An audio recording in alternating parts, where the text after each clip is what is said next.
3, 2, 1.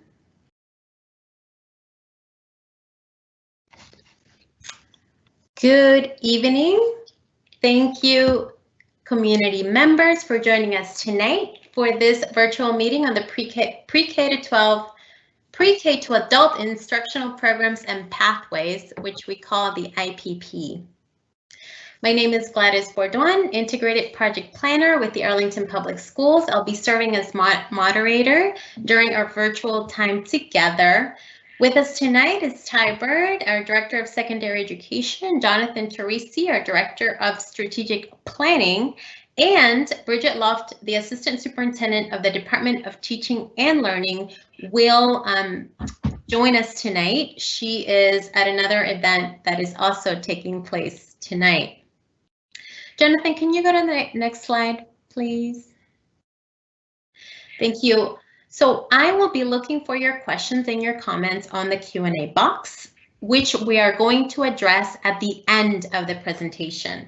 I want to mention to the interpreters that are helping us tonight with interpretation to please also, if you get any questions or comments, please put them into the Q&A box, and we will address those at the end of the presentation as well. I want to mention to folks that are unable to access the chat, we have had some issues in previous virtual meetings where some folks couldn't access the chat because of browser or other issues.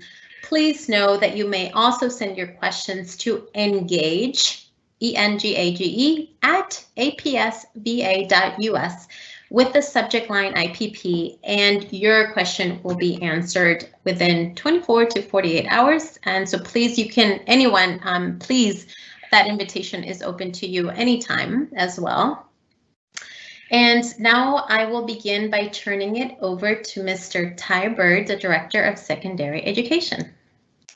Thank you, Gladys. Good evening, everyone, and thank you for being with us tonight. So this evening, we're going to talk about the instructional program pathways, which will be the acronym IPP moving forward. And the purpose of this evening is to discuss our goals and purpose for the IPP, provide a brief recap of from the December update that was provided previously.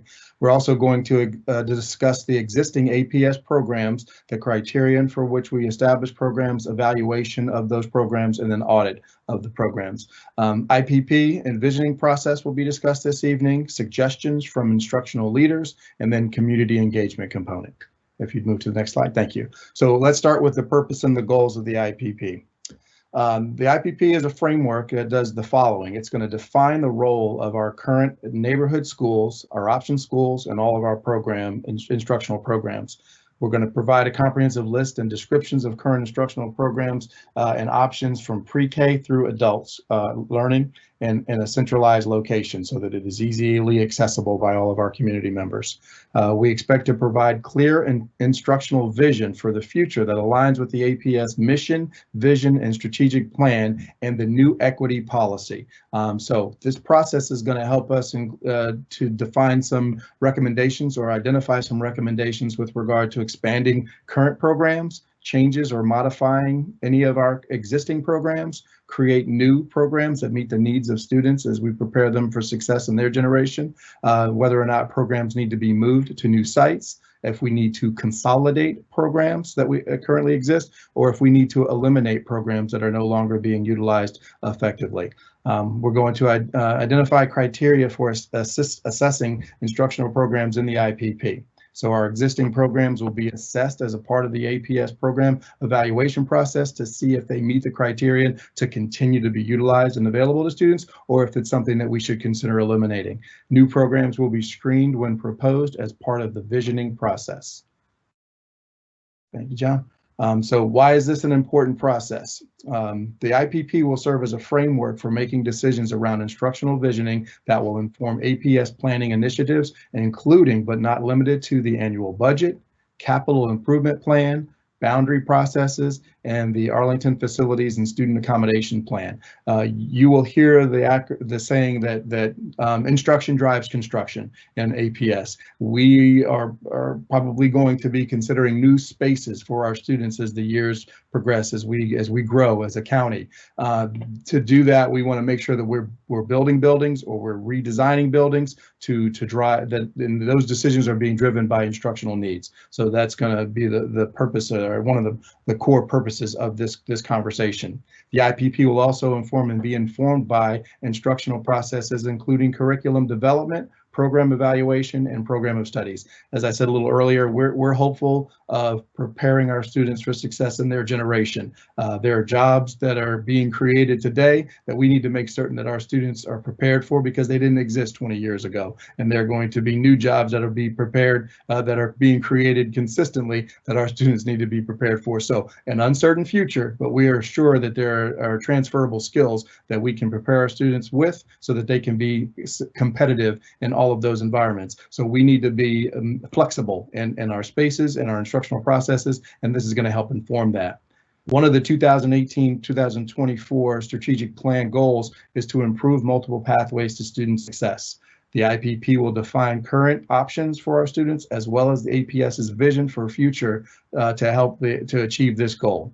The IPP is also going to align with the 2018-24 strategic plan with regard to the profile of a graduate, new APS equity policy, and reflect APS's commitment to ensuring equity and access while providing instructional excellence for all students. So this is regardless of whether a student attends their neighborhood school or they choose to access one of our instructional programs or option schools.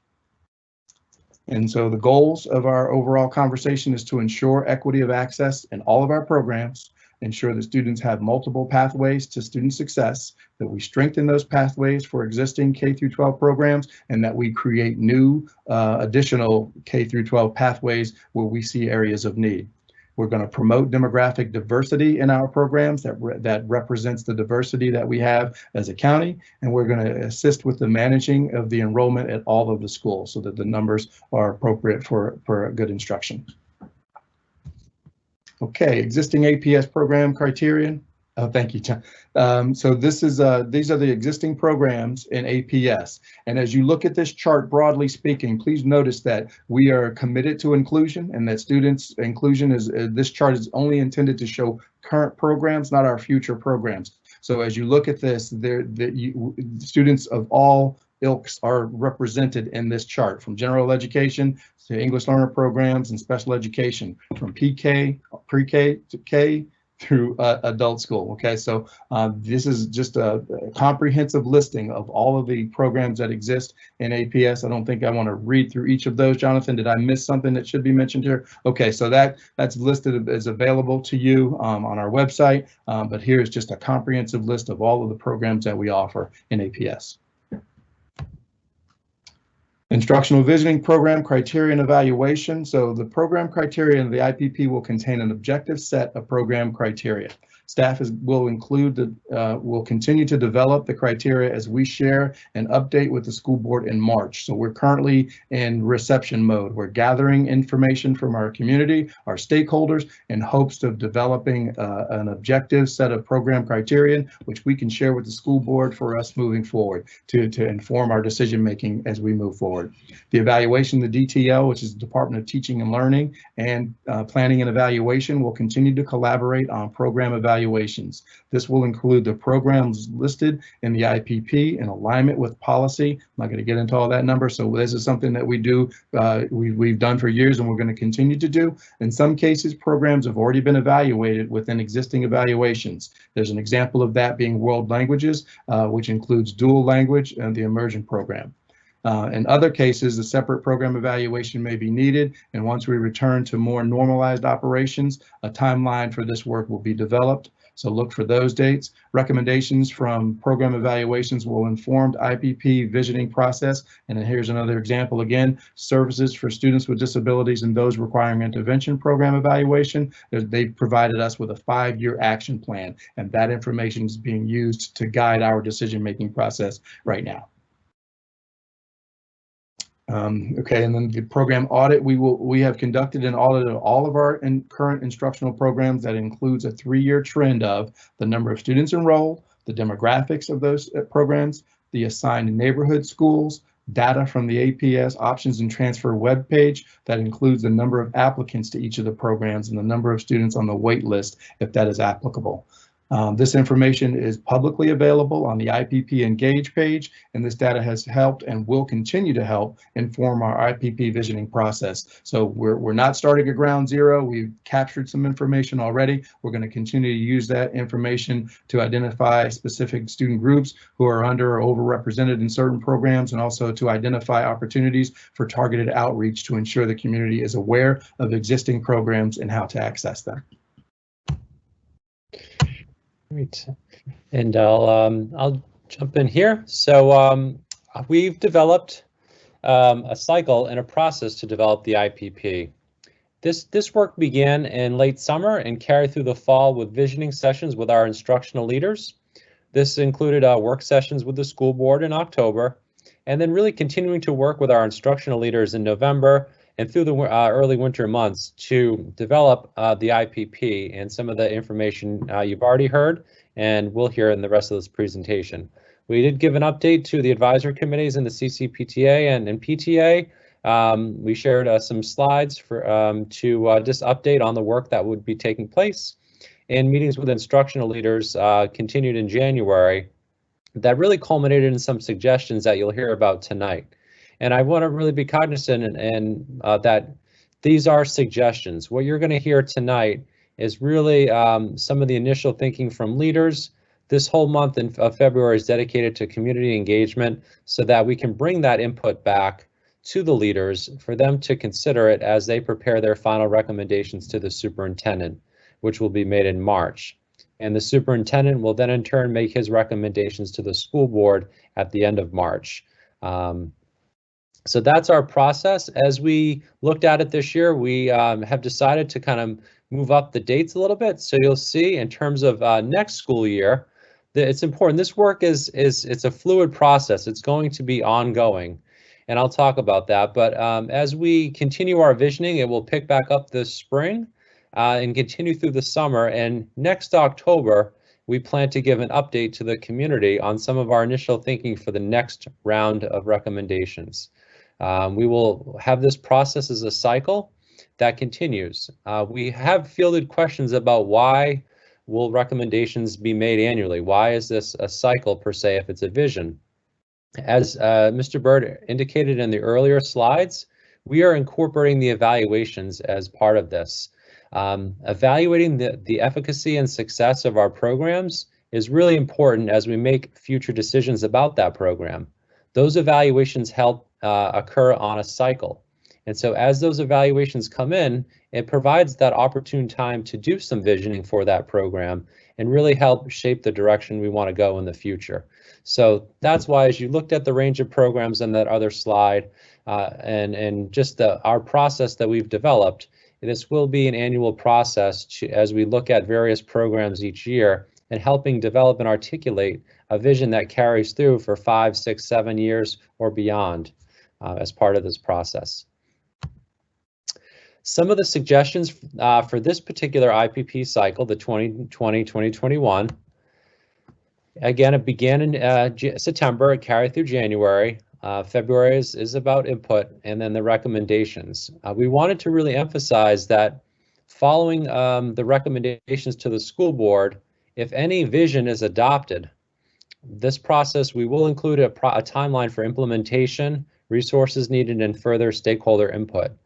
None of what you're going to hear about tonight is being proposed to take effect next school year.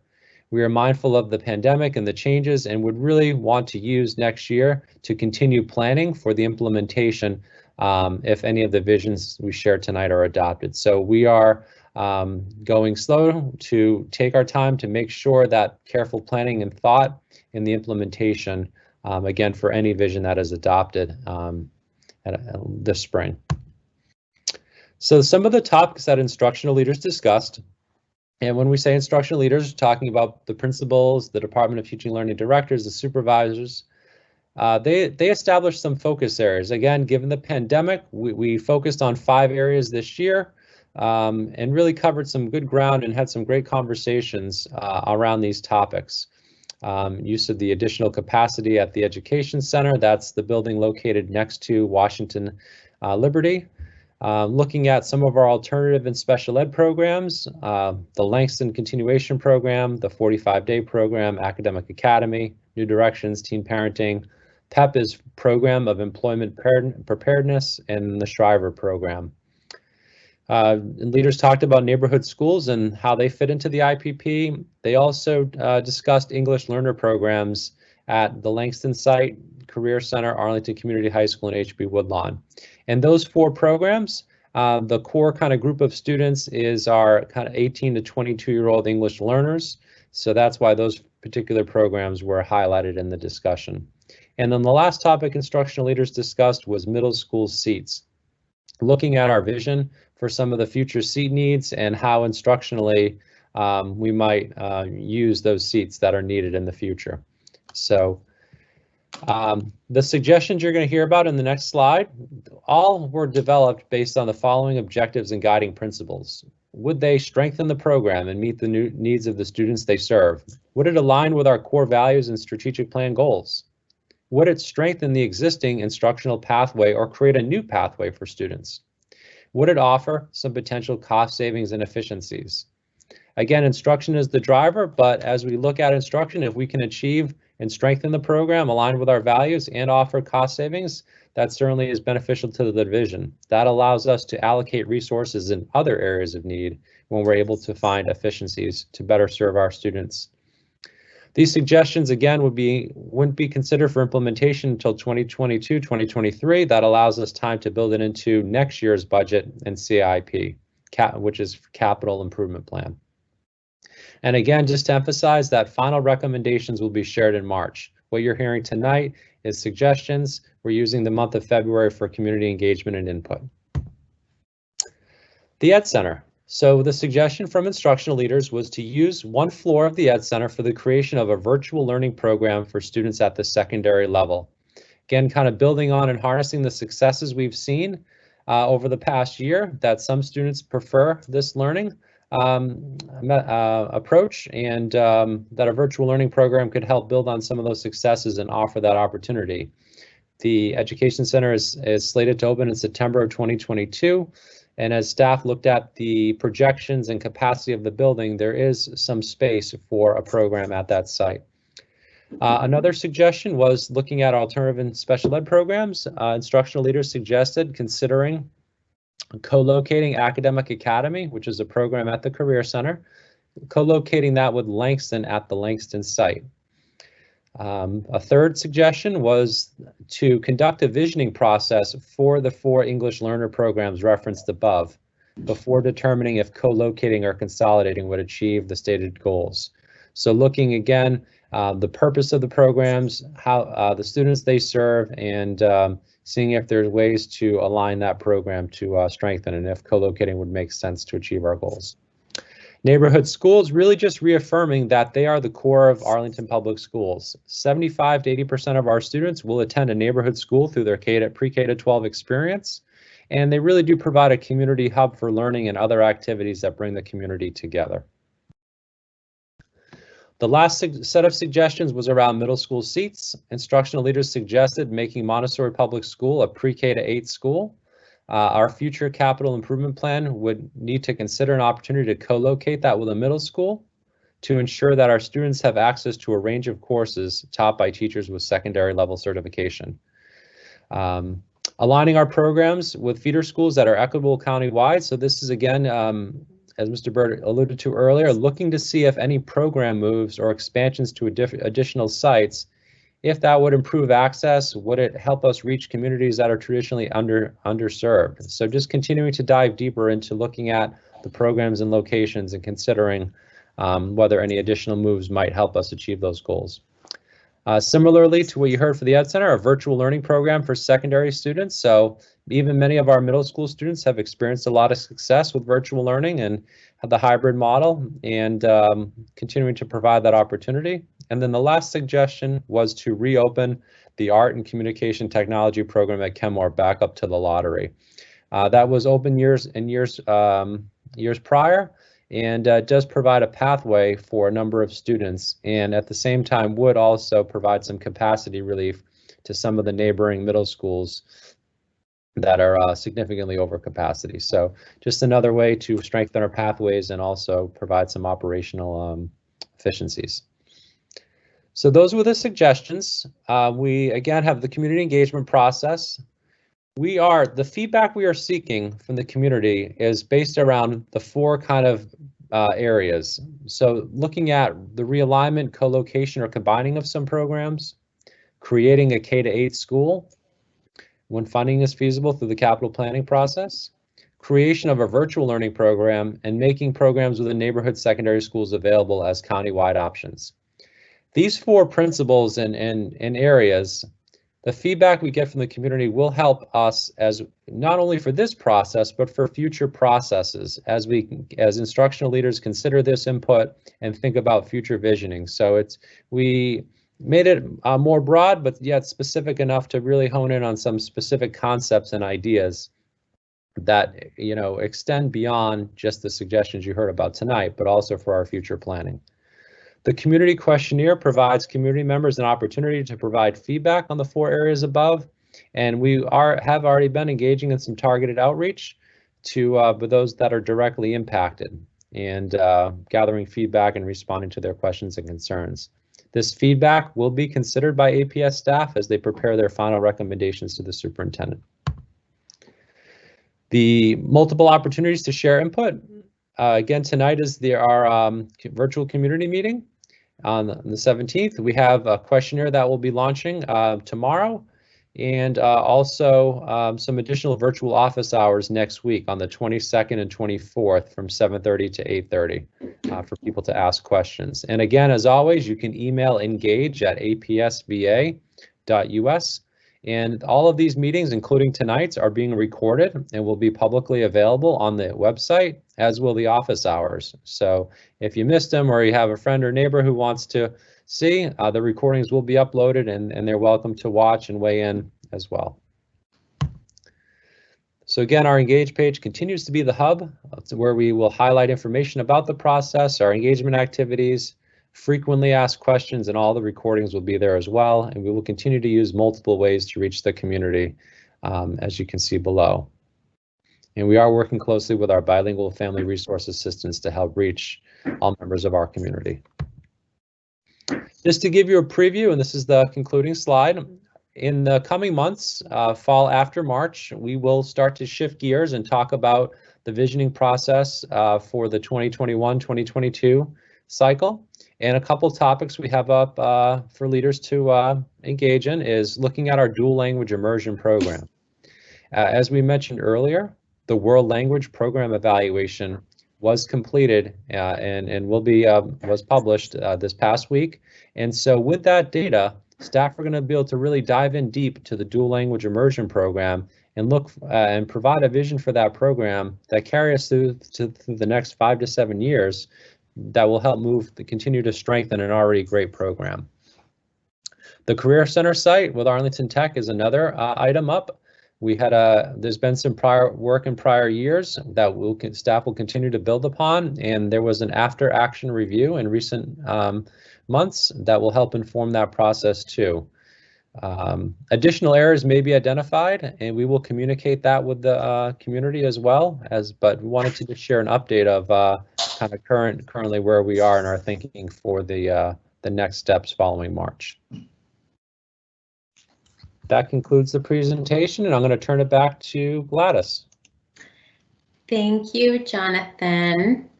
Actually, Ty, you are live, so everyone can see you. Okay. I have a couple of questions that we have some from some community members. I'm going to have a couple for you to answer.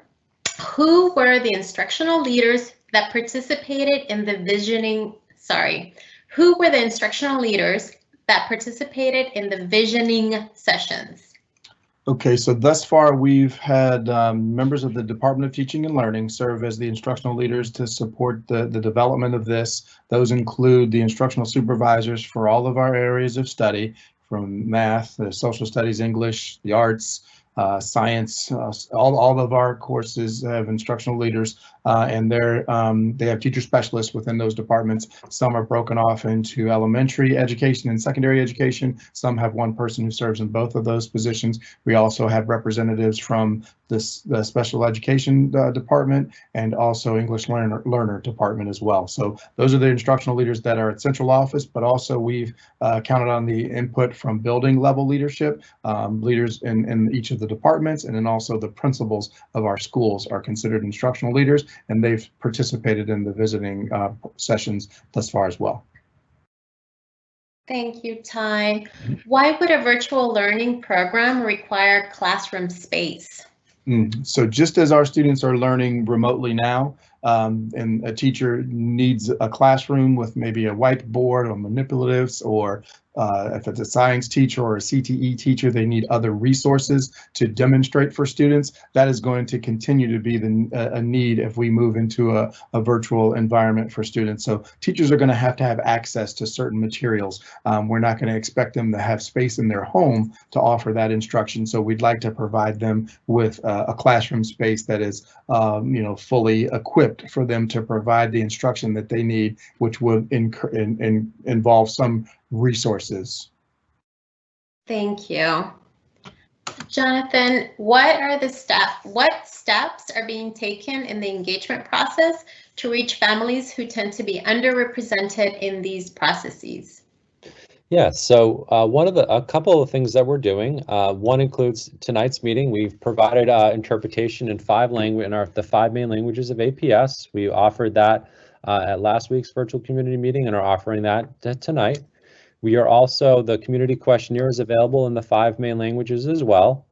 We've met with our bilingual family resource assistants who have do a really phenomenal job in our schools of building community and connecting with families. And so we've been meeting with them as well and sharing information about upcoming engagement opportunities that they in turn are sharing with their communities to help bolster their participation and awareness of this process. Those are some of the highlights, and we are continuing also to do some targeted outreach to ensure we're reaching our community. But those are a few of the steps we're taking in this process. Thank you, Jonathan. How's the work from the original IPP document being incorporated? Yes, so we are definitely, we didn't highlight that as much tonight or in our February 4th presentation, but we were very much building on the work from years past when the first kind of draft of the IPP from 2018-19. That work really focused a lot on our pathways. So that is, our programs in particular that have kind of that K-12 pathway. So for example, our immersion program that exists at the elementary, middle, and high school level.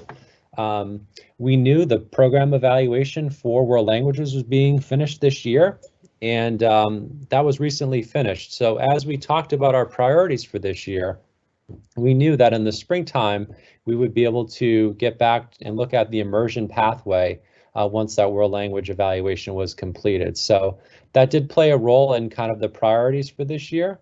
And so we are very much building on that the initial work, which really did focus on pathways for our 6 programs that have that K-12 pathway. But we did make the decision in September to expand the IPP to pre-K to adult and look at more than just the programs that have the pathways. We know we have many programs that serve our students and serve a really vital role in our instructional program, and we wanted to include those in this work. So we will continue to weave in and build in the pathways work. Immersion is coming up, and we're continuing to build the topics and really help strengthen our pathways for the program. So that work is continuing to be woven in and built upon. Thank you, Jonathan. Can you share a little bit of more information about the timeline and the March 25th report to the school board? Yes, yep. So as we shared in the presentation, what you heard tonight were suggestions. We will be gathering community feedback this month, bringing that back to our leaders The leaders will then prepare their recommendations to the superintendent. The superintendent will make his recommendations to the school board at the end of March. From there, the school board will provide additional feedback and help us, set a direction for the next steps in the process in terms of if we develop implementation plans or any adjustments we might need to make. So again, at this point, this is suggestions. We will review the community input, and that will follow with recommendations in March. Thank you.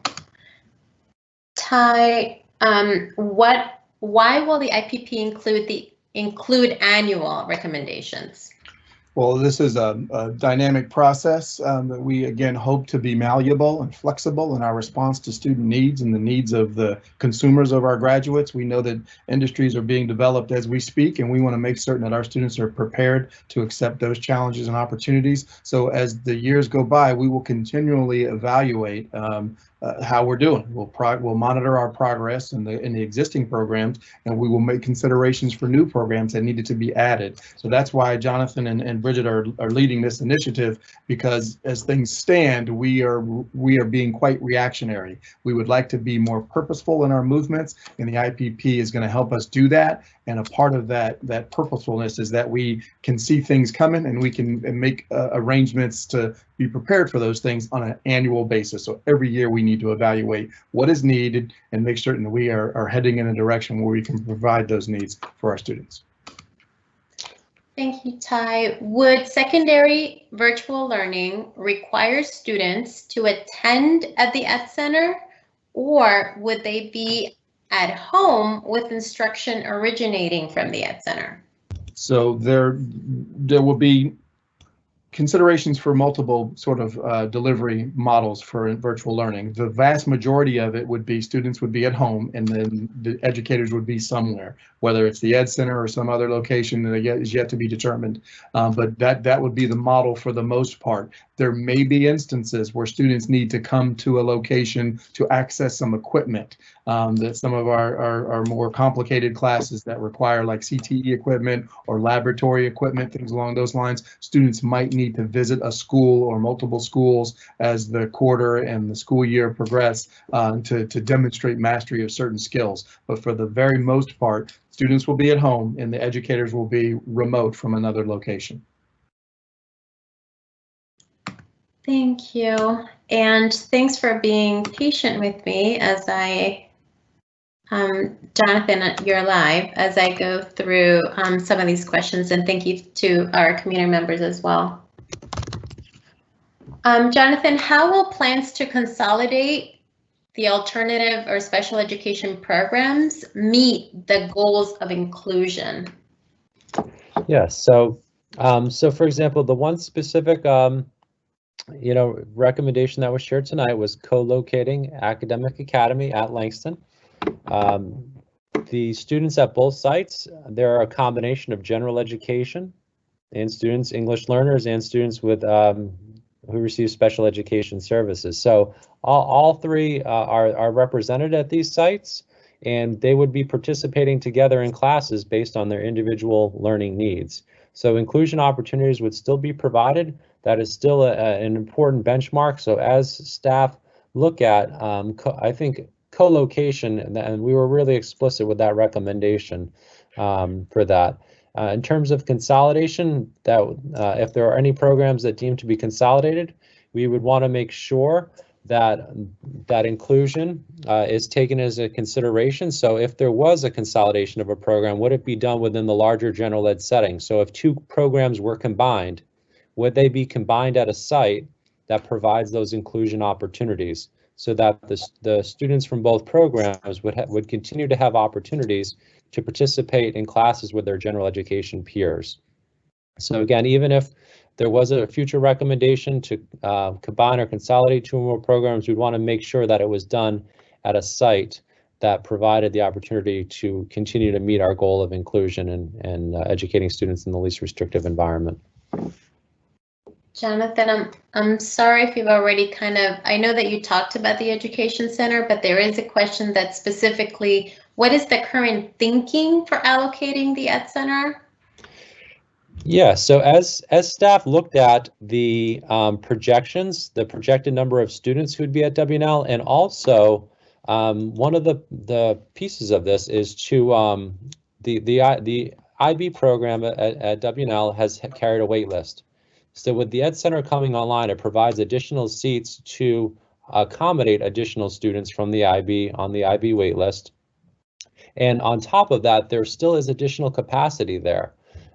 Given that a number of our schools are over capacity, we don't have the luxury to leave seats open at these sites. So again, Wakefield and Yorktown will be, with their projections, we need to provide opportunities with those, 500 to 600 seats at the Ed Center.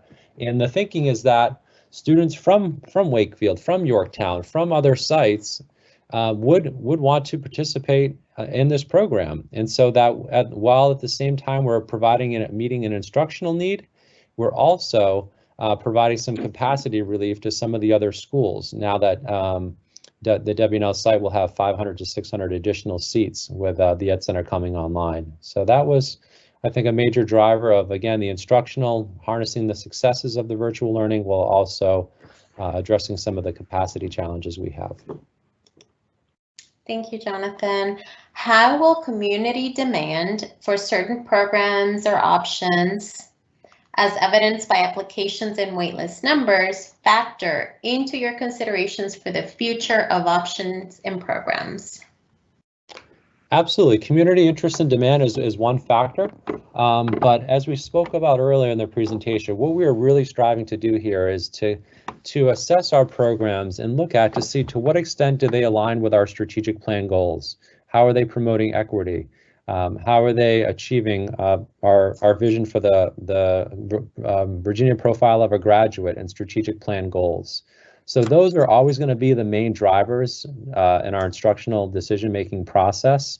But certainly, if a program is meeting all of those goals and the demand is very high, there's a natural fit there for that I think could lend itself to instructional leaders considering expansion opportunities. If it's meeting all of our goals and has a high demand, the students are performing well, I think that does play into the conversation about is this something we would want to expand? So again, the instructional pieces and performance and alignment with our goals is number one, but community demand and interest will be a consideration in these deliberations and discussions. Thank you, Jonathan. Ty, so I have this question. So it says, this particular one says students are doing, in this case, better. In this particular individual student is doing better with virtual learning. So this person's question is, would they have to return to in school for next year for 21-22 and then return to virtual in 22-23? So maybe you could, if the virtual learning were to happen, I guess they're referring to the Ed Center, how would that even work? Yeah, for the most part, we are locked in on that date so that we're not able to really open up the virtual school. Any of the IPP programs that are being considered for implementation are not going to be ready until 22-23, unless I'm wrong. But there are options for students who are benefiting from this method of instruction, depending upon the student's grade. Mostly for the higher grades, students are already actively taking courses online now. That is something that is run through secondary education. It's typically a high school endeavor, but if there were a student or multiple students whose family thought that this environment benefited them, we could have conversations about accessing virtual courses through any number of vendors. Virtual Virginia is actively developing and implementing pretty much K through 12 online education, which is obviously aligned to the Virginia Standards of Learning because it's developed by the Department of Education for the state of Virginia. So we have options available for that bridge year for those families to access. So I encourage any families who feel like this has been beneficial to them and they'd like to continue to pursue education in this way, to reach out to the Department of Secondary Education to have a more comprehensive conversation about that. Thank you. Would offering virtual classes cancel some in-person classes and only offer classes remotely? No, I don't see that happening. I mean, I guess anything is possible, but I would not. The critical mass that is needed to offer a class would still exist in each of our schools for the vast majority of our courses. There may be some niche courses that are not heavily populated, and in those instances, we are talking about concurrent instruction for our educators. So we've done some professional learning to prepare teachers for the opportunity to teach concurrent students that are physically in their classrooms and then students who are located in another place. We're really going to take a deep dive into that for dual enrollment as we seek to provide students an opportunity to earn their associate's degree while they're in high school. We currently don't have enough educators that are credentialed for that, so we're looking at sharing those educators across the division. It's a work in progress right now. I see this as a similar concern here. So our classes that are in the comprehensive high schools will continue to remain in person, and then we will also be able to offer these additional courses for students in the virtual environment. Can you share some additional details on what the virtual learning program might look like? How might the program be different for middle school and high school students? Okay, so I think we're all pretty much living in the virtual environment right now. So students would access their courses through an electronic device that will be provided by Arlington Public Schools. Educators would be located in a building. My guess is that they would all be centrally located in the same building so that they could have collaborative learning teams together and work as a unit with students that are engaged in classes amongst those. So students will be at home, educators will be in the building, there will be classrooms. Those classrooms might be visited at times. Again, transportation will be working with us on this. If students need to come in for various demonstrations of masteries of skills or to share artifacts in person that need to be done depending upon that area of study.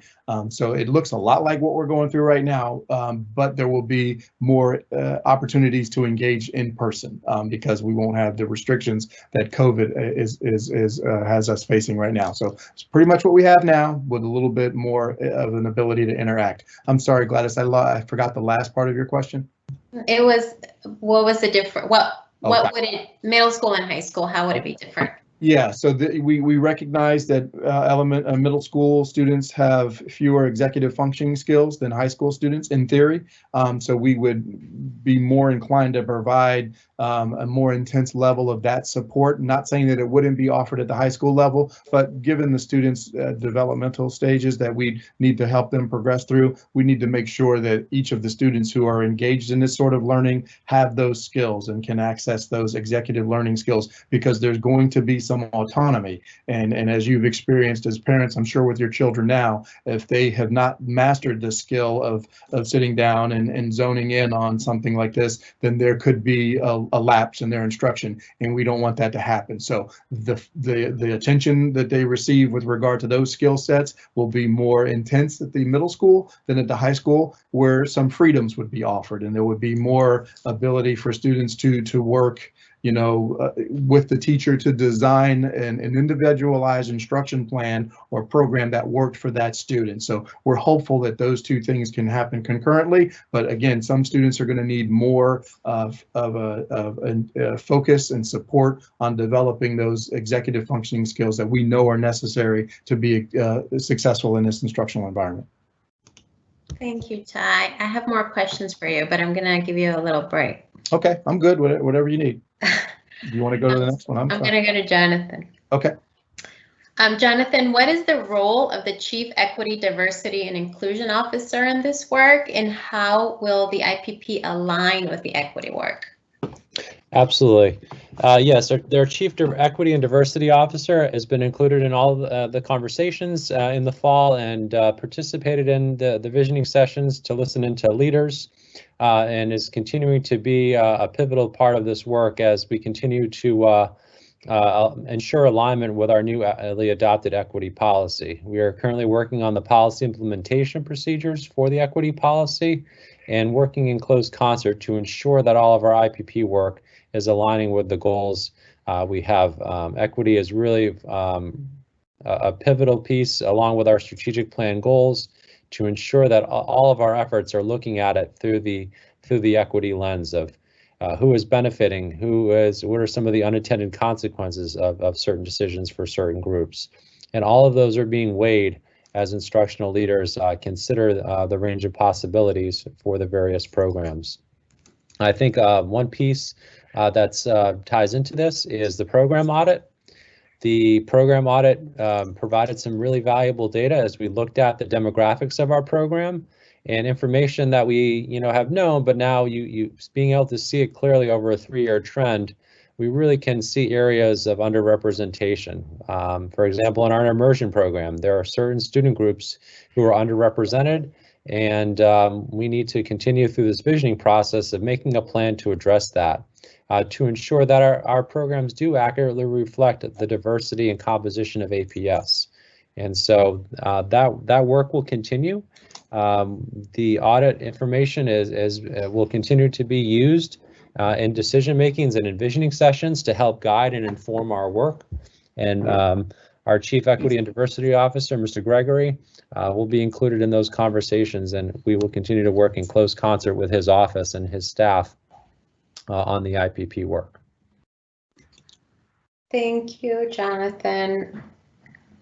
Many of the academic programs have gone through evaluations and recommendations are made to make improvements. How will this process improve the implementation of existing programs? Budget and equity issues. Sure. So one of the pieces with the program evaluations comes recommendations. Through this visioning process, we are having our experts lead some of this work, but then bringing it back to the larger group to look at it from a division-wide perspective. So as I'm just going to use this example because the work is coming up with the dual language immersion program. That group will be developing some recommendations that will be shared back with the larger group. So as we look at APS as a whole, how can we strengthen implementation? It really is got to be a division-wide approach. And so we are continuing to strengthen that to help, as we say in the education world, the fidelity of the implementation. So ensuring that as we implement our programs and recommendations, that we're doing so in an effective manner, and helping monitor that and making adjustments along the way that are needed to ensure successful implementation. The IPP framework, we do think it is built on that continuous improvement model.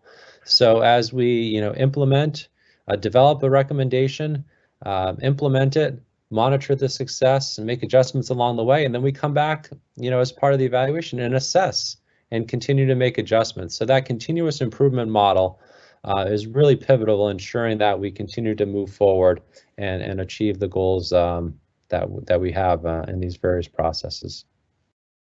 Jonathan, what is the rationale for the suggestion to expand Montessori to pre-K to 8?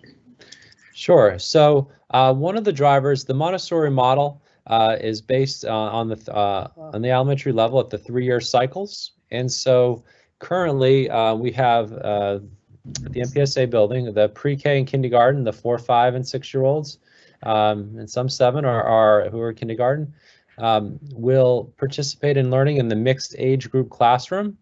And then the 1st, 2nd, and 3rd graders are together in mixed age classrooms. And then currently the 4th and 5th graders are together. There is a missing link with the 6th grade. To be accredited by the American Montessori Society, you do need to have 6th grade in your building. From an instructional perspective, it would help strengthen the Montessori model of those 3-year continuums as they address what they call the planes of development in the Montessori language for the developmental levels. So this move would propose to do that. And as leaders thought, well, if the 6th grade has moved from Gunston, where it currently is, leaving the 7th and 8th grade there alone, it makes more instructional sense to have a unified pre-K to 8 program that the students can continue with that curriculum and instruction. And the recommendation really did include ensuring that it was a pivotal piece is co-locating it with a middle school site, because we do know that some of those 7th and 8th graders will need high school level courses. For example, there could be an 8th grader who's very accelerated in math and needs algebra 2. That may not be able to be offered, within that if there's only a couple of students who need it. But by being next to a middle school, that student would have access to that course, and also so that and also having some sharing of facilities. If there's a large auditorium in a middle school, do we need to allocate resources to build a second? And so those are some of the things there from an instructional perspective. It really does strengthen that pathway. Those families who do value and want their children to have that Montessori education and that curriculum and that approach, having it all in a continuum in one site would really help strengthen it from an instructional perspective, and also create some additional opportunities with that co-location.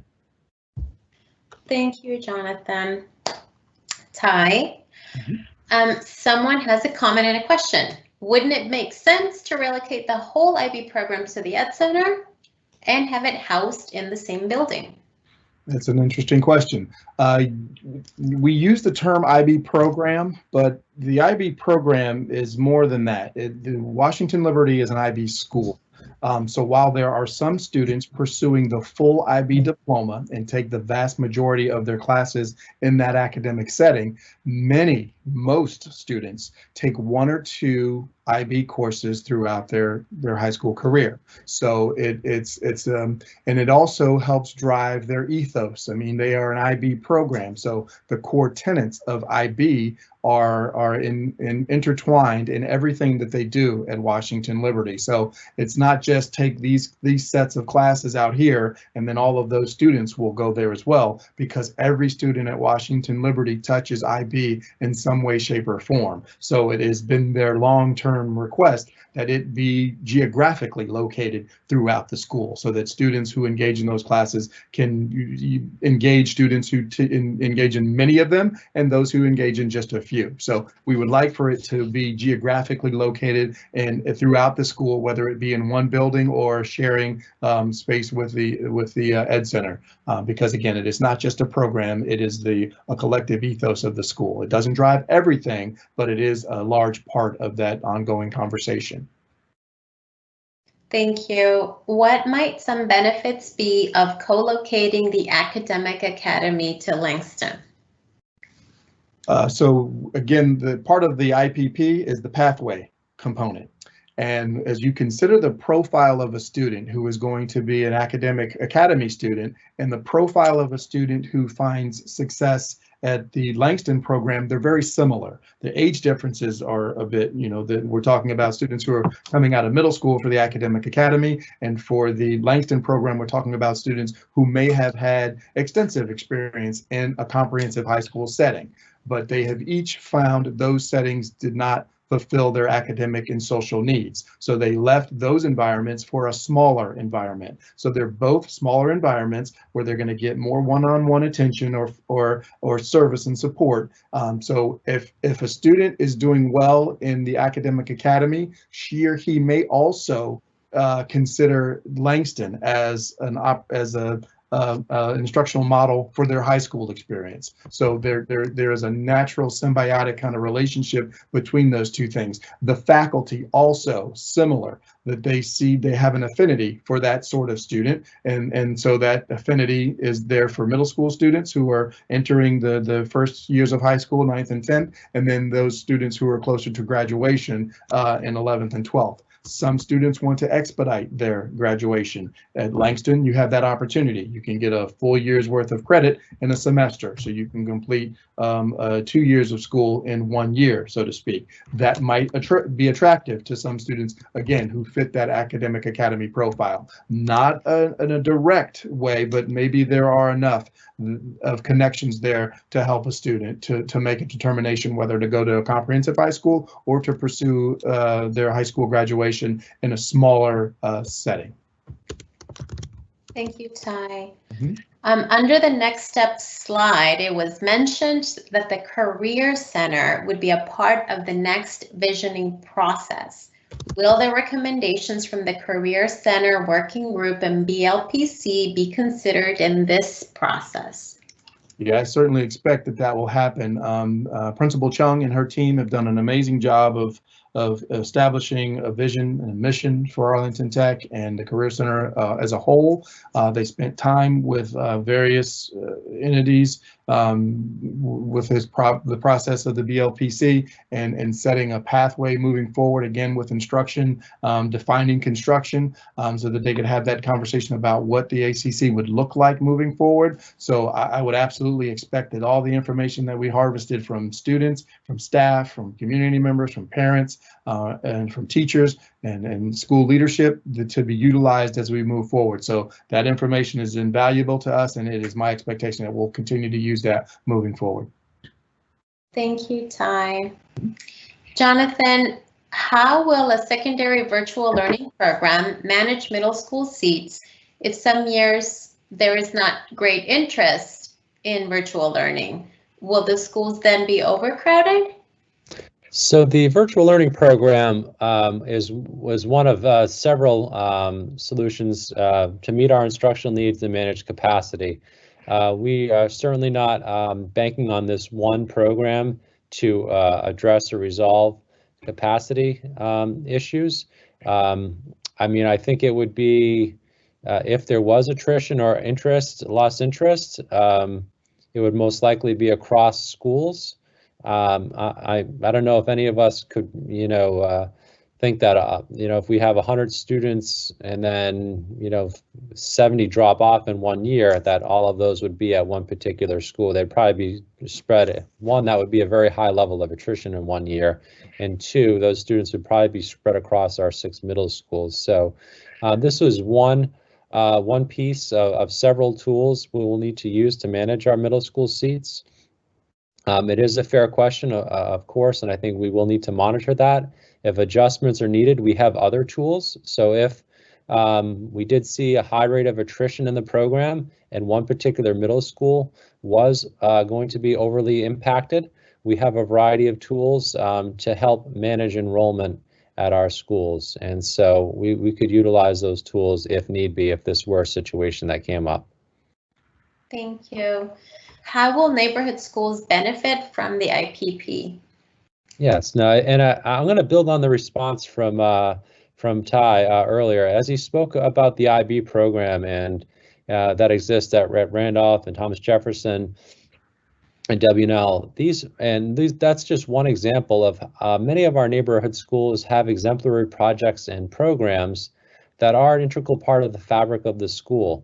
And so as we do visioning for these programs and look to strengthen them, we are by default then helping strengthen the program that will serve the students in that school. And so then the students in the neighborhood school with these various programs will see a benefit of having an improved program. Also, the IPP, we are going to look holistically at our instructional program. And so as there are areas of need, we can dive into those and work with our leaders to address different instructional initiatives that can help improve instruction across all of our schools. So again, the original IPP really focused on kind of 6 programs that have that multi-level pathway. We have broadened it pre-K to adult and included all programs to really take that holistic global view of our school system as we think about the various needs and ways to help strengthen our overall instructional program. And so neighborhood schools will see the benefits through this work. It will be done in phases. There are many areas of need, So we will continue to tackle those, through that cycle that we described. Do think that all students, APS students, will benefit from this work over the next several years as we continue to develop. Jonathan, in your visioning sessions with instructional leaders and other groups, did you share your data findings before or as part of the introduction of the visioning process? There's an example. Did you, identify programs as either under or overrepresented groups within a program? So yes, so in November, we shared some guiding questions and the results of the program audit with instructional leaders. We gave them time to digest that information, to process it and review it. And so as we came back later months to engage in the visioning work, they did have that information, and we did walk through, and certain aspects were highlighted, but all of that information was made available before the sessions and during the sessions themselves. So we will continue to weave that in, the data and additional sources of data. The program audit is just one source. We will continue to incorporate performance metrics and other data that we have available for the various visioning processes. For example, with the World Language Program Evaluation Complete, we have numerous data sources that is going to help inform and drive the visioning process for the dual language immersion program. So as I spoke about, there are certain programs where we do have over and under representation, and we will continue to refer back to this work and update it as we address those areas of need. Thank you, Jonathan. Oh, sorry. Ty, I'm trying to get you up here. Would the virtual education require synchronous instruction attendance, or would students be able to meet attendance requirements asynchronously, especially if they need to work? Mm-hmm. So that would be a decision that would be made by the people who are going to educate students in this way. I would hate to kind of put a marker down on that, but it is my opinion, professionally speaking, that this would be an individualized instructional program. So it would be amenable to students who had those sorts of circumstances that they needed to address. Whether a student needed to have a delayed arrival or an early dismissal because of work, that could be arranged, or whether or not the student had some other need during the middle of the day and they couldn't attend, but they were going to attend early and then later. So all of those individual kind of needs would hopefully be able to be met in this unique environment. So while attendance needs to be taken, how it is taken is dependent upon that school and its leadership. So we can make those determinations as we get closer to that.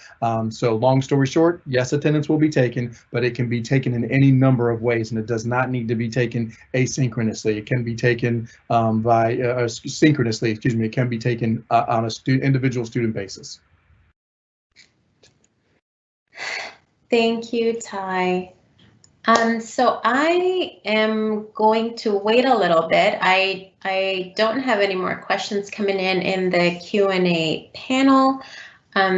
Team, I am going to open it up, and if there are any comments that you might have, just while we give folks a couple of minutes if they wanted to ask a question. But if you have any comments, Jonathan or Ty. Sure. I just want to thank everyone for coming out tonight and joining us and sharing these excellent questions with us. I think that that really helps us to kind of see what are some of the thoughts on the IPP process, questions and common concerns, and we are compiling this information. And we will be, one of the things we will be doing is taking these questions and turning some into frequently asked questions with written responses that live on the website. So our community and anyone who's interested, our staff, can go to the website and see the questions that were asked in the various sessions and the responses. We realize through a variety of family commitments, not everyone's able to participate in these sessions, but we will be making this recording available. We will be developing frequently asked questions and responses, And so we really appreciate people joining in tonight and sharing their feedback and questions with us, and helping spread the word. If you have neighbors or friends, you know, who have APS, students in APS, this is an important process, and the work will be continuing. This is not just kind of, as we shared earlier, it's not a one-shot deal. This is going to be an annual process to really help inform our decision making. As Todd mentioned earlier in the meeting, we like to say instruction before construction. As we think about our seat needs, as we think about future capacity and ways to strengthen our program and meet the needs we have, having our instructional vision out in front is really key, and that's the IPP process will help us do that, along with meeting our strategic plan goals and providing our students those multiple pathways to success. We're fortunate and lucky in Arlington to be able to offer a range of programs. We know there's not a one-size-fits-all model, and so these variety of pathways and programs, along with the important role our neighborhood schools see, is really a vital way that we help meet our students' needs in Arlington. And we look forward to continuing this work with you and keeping you informed throughout the way as we go through the various phases of this process. So thank you again. Please, if there's any additional questions, you can, there's future opportunities that we highlighted. They're all available on the webpage, and as always, you can email Engage. It looks like we do. Did a few additional questions come in, Gladys? Well, there are comments. Okay. And there are comments that I didn't, there are some that said thank you, so we are, thank you, we'd like to say, but the rest are comments. Okay. Oh, thank you. Yeah. Ty, did you want to say some final comments? Sure. Yeah, absolutely. I'd love to. Thanks everyone for giving us some opportunity to spend some time with you tonight.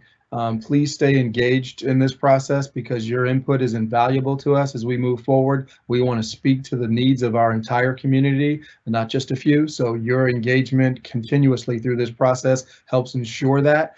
We think we have a lot of the answers, but we know we have better answers when more people are involved. So please reach out and be engaged. We're excited about this opportunity. I think our educators are excited about this, and really thinking deeply about how we help kids matriculate through school, not just in a haphazard way, but if they really have an inclination towards something, they can hone in on that school that best helps them get there. We realize that everybody wants to be a firefighter when they're in elementary school, but eventually those change, their minds change, and we want to be malleable and flexible to those changes, always with the end in sight of getting them to where they want to be when they graduate. I think this process helps us do that, but it's only successful if we're all involved. So please stay involved.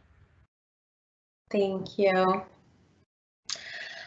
Thank you for your comments. Thank you for your questions. Like Jonathan and Ty said, there will be more opportunities to continue to stay engaged.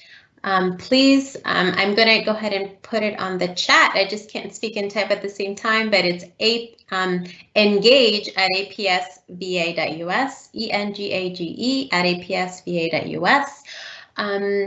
Also, I wanted to give you the IPP webpage. It's www.apsva.us/engage/IPP. We will post our frequently asked questions that we are gathering from you during these virtual community sessions, and we will post them for you. So thank you so much. And with that, I think we're going to say good night. Good night, everyone. Good night, everyone. Brace for the